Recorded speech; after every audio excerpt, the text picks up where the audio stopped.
ಎಲ್ರಿಗೂ ನಮಸ್ಕಾರ. Welcome back to my channel. ಇವತ್ತು ಸಿಂಪಲ್ ಆಗಿ ಮನೆಯಲ್ಲಿ ಎಗ್ ಬಿರಿಯಾನಿ ಮಾಡೋದು ಹೇಗೆ ಅನ್ನೋದು ತೋರಿಸ್ಕೊಡ್ತಾ ಇದ್ದೀನಿ.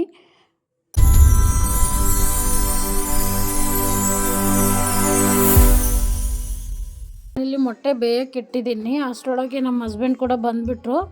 ಅವ್ರಿಗೆ ಟೀ ಬೇಕಾಗಿತ್ತಂತೆ, ಹಂಗಾಗಿ ಟೀ ಮಾಡ್ಕೊತ ಮೊಟ್ಟೆ ಬೇಯಿಸ್ಕೊಂಡು ನಾನೆಲ್ಲ ರೆಡಿ ಮಾಡ್ಕೊತಾ ಇದ್ದೆ. ಇಲ್ಲಿ ನಾನು ಈಗ ಎಗ್ ಬಿರಿಯಾನಿಗೆ ಶುಂಠಿ, ಬೆಳ್ಳುಳ್ಳಿ, ಪುದೀನ, ಕೊತ್ತಂಬರಿ, ಹಸಿಮೆಣ್ಸಿನ್ಕಾಯಿ ಮತ್ತು ಚಕ್ಕೆ ಹಾಕಿ ಮಿಕ್ಸಿಂಗ್ ಮಾಡ್ಕೊಂಡು ಇಟ್ಕೊಂಡಿದ್ದೀನಿ.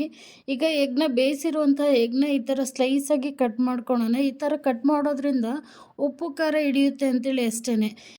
ಈಗ ಒಗ್ಗರಣೆಗೆ ಕ್ಯಾಪ್ಸಿಕಮ್ ಮತ್ತು ಕಟ್ ಮಾಡಿಟ್ಟಿರುವಂಥ ಕೊತ್ತಂಬರಿ ಮತ್ತು ಸ್ಪೈಸಸ್, ಪಲಾವ್ ಸ್ಪೈಸಸ್ಸು, ಟೊಮೊಟೊ ಮತ್ತು 2 ಈರುಳ್ಳಿ, ಗ್ರೀನ್ ಚಿಲ್ಲಿ ಮತ್ತು ಗರಂ ಮಸಾಲ.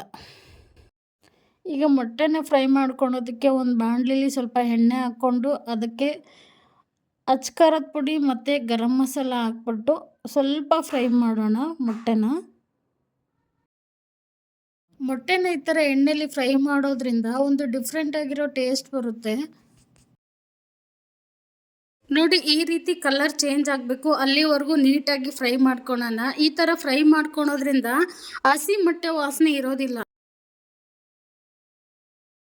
ನೋಡಿ, ಈ ರೀತಿ ಫ್ರೈ ಆಗಿರಬೇಕು. ಈ ಥರ ಬರೋದ್ರಿಂದ ತುಂಬ ಟೇಸ್ಟಿಯಾಗಿ ಬರುತ್ತೆ. ಮೊಟ್ಟೆ ತಿನ್ನುವಾಗ್ಲೂ ಆ ರೈಸ್ ಜೊತೆಗೆ ಒಂದು ಡಿಫ್ರೆಂಟ್ ಆಗಿರೋ ಟೇಸ್ಟ್ ಬರುತ್ತೆ. ಈಗ ಒಂದು ಕುಕ್ಕರ್ ಇಟ್ಕೊಂಡಿದ್ದೀನಿ. ಅದರಲ್ಲಿ ಸ್ವಲ್ಪ ಎಣ್ಣೆ ಹಾಕ್ಕೊಂಡು, ಎಣ್ಣೆ ಕಾದ್ಮೇಲೆ ನಾನು ಎಣ್ಣೆನ ಸ್ವಲ್ಪ ಜಾಸ್ತಿ ಹಾಕ್ಕೊಳ್ಳಿ, ಟೇಸ್ಟ್ಗೆ ಚೆನ್ನಾಗಿರುತ್ತೆ. ಹಾಗೆಯೇ ನಾನಿಲ್ಲಿ ಎಣ್ಣೆ ಕಾದಿದೆ.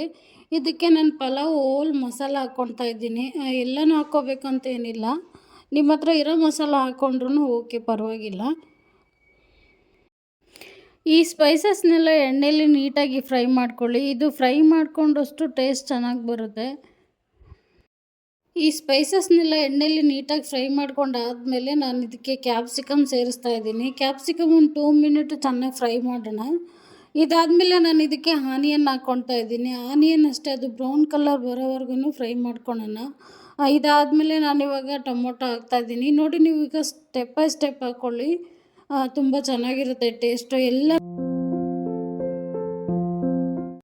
ಟೊಮೊಟೊ ಸ್ವಲ್ಪ ಸಾಫ್ಟ್ ಆದಮೇಲೆ ಈಗ ಅಚ್ಕಾರದ ಪುಡಿ ಮತ್ತು ಗರಂ ಮಸಾಲ ಹಾಕ್ಕೊಂಡು ನಾನು ಫ್ರೈ ಮಾಡ್ತಾ ಇದ್ದೀನಿ. ಇದು ಎಣ್ಣೆಯಲ್ಲಿ ಚೆನ್ನಾಗಿ ಫ್ರೈ ಆಗಬೇಕು. ಇದಾದಮೇಲೆ ನಾನು ರುಬ್ಬಿರುವಂತಹ ಮಸಾಲ ಇತ್ತಲ್ವ, ಅದನ್ನು ಹಾಕಿ ಚೆನ್ನಾಗಿ ಫ್ರೈ ಮಾಡ್ತಾ ಇದ್ದೀನಿ ನಾನಿಲ್ಲಿ. ಈಗ ನಾನಿಲ್ಲಿ ಈ ಲೋಟದಲ್ಲಿ ನಾನು 1.5 ಕಪ್ ಅಕ್ಕಿ ತೊಗೊಂಡಿದ್ದೆ, ತೊಳೆದಿಟ್ಕೊಂಡು ಹಾಕ್ಕೊಳ್ತಾ ಇದ್ದೀನಿ ಇಲ್ಲಿ. ಈಗ ಅದಕ್ಕೆ 1 to ಡಬಲ್ ನೀರು ಹಾಕ್ಕೊಳ್ಳೋಣ. ಈಗ ಅಕ್ಕಿ ಹಾಕಿದ ಮೇಲೆ ನೀರು ಹಾಕ್ಕೊಳೋದಕ್ಕಿಂತ ಮುಂಚೆ ಫಸ್ಟು ಮಸಾಲದಲ್ಲಿ ಎಲ್ಲನೂ ಚೆನ್ನಾಗಿ ಫ್ರೈ ಮಾಡೋಣ. ಆ ಥರ ಫ್ರೈ ಮಾಡೋದ್ರಿಂದ ಮಸಾಲ ಕೂಡ ಚೆನ್ನಾಗಿ ಹಿಡಿಯುತ್ತೆ.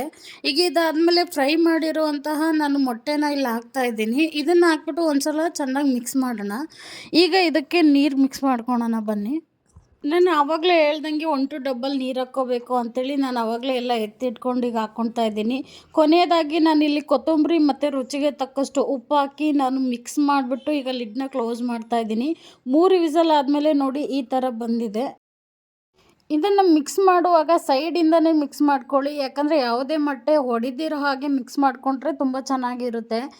ರೈಸಲ್ಲಿ ಮೊಟ್ಟೆ ಒಡೆದೋದ್ರೆ ಚೆನ್ನಾಗಿರಲ್ಲ. ನೋಡಿ, ಫ್ರೈ ಮಾಡಿ ಹಾಕಿರೋದ್ರಿಂದ ಮೊಟ್ಟೆ ಎಷ್ಟು ಚೆನ್ನಾಗಿ ಕಾಣ್ತಾ ಇದೆ ಅಂತೇಳಿ. ಹಾಗೆ ಈ ರೈಸ್ ಜೊತೆಗೂ ತಿನ್ನೋದಕ್ಕೂ ಕೂಡ ತುಂಬ ಟೇಸ್ಟಿಯಾಗಿರುತ್ತೆ. ನೋಡಿ, ಇಷ್ಟೇ ಸಿಂಪಲ್ಲಾಗಿ ಮೊಟ್ಟೆ ಬಿರಿಯಾನಿ ಮಾಡೋದು ಹೇಗೆ ಅಂತ ತೋರಿಸ್ಕೊಟ್ಟಿದ್ದೀನಿ.